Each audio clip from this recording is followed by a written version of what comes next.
The golden age of America begins right now. From this day forward, our country will flourish and be respected again all over the world. We will be the envy of every nation, and we will not allow ourselves to be taken advantage of any longer. During every single day of the Trump administration, I will very simply put America first.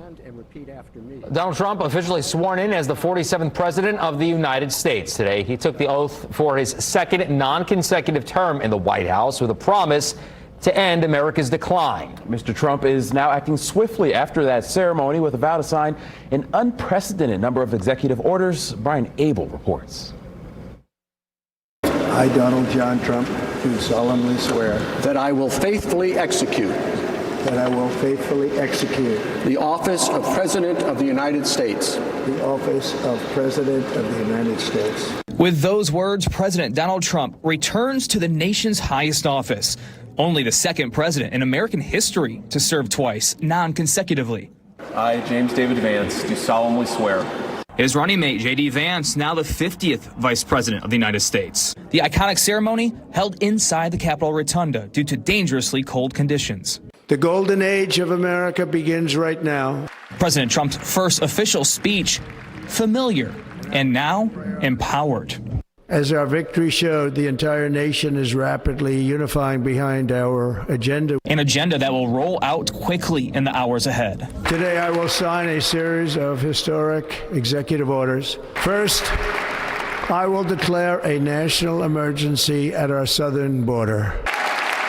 Among the festivities into the evening, an inauguration parade, a celebration inside Capital One Arena with supporters, and 3 official inaugural balls this evening. It is my hope that our recent presidential election will be remembered as the greatest and most consequential election in the history of our country. In Washington, Brian Abel reporting.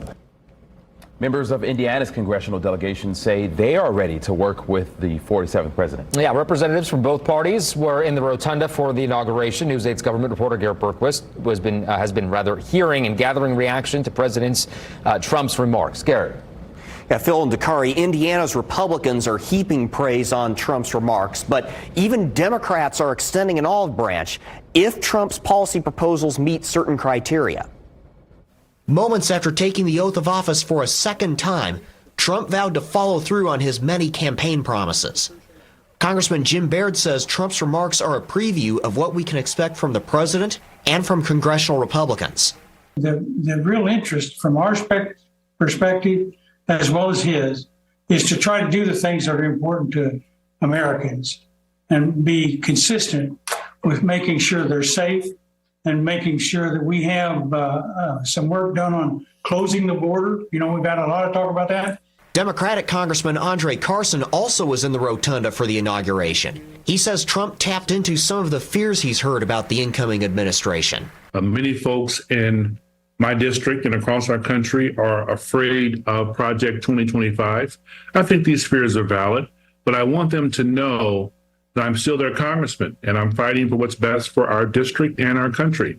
Despite this, Carson says he still sees some room for Democrats to work with the new Trump administration.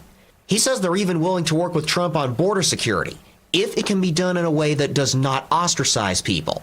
Republicans control 218 seats in the House, the bare minimum needed for a majority. Baird acknowledges that leaves no room for error, but says he doesn't believe that imperils Trump's key goals.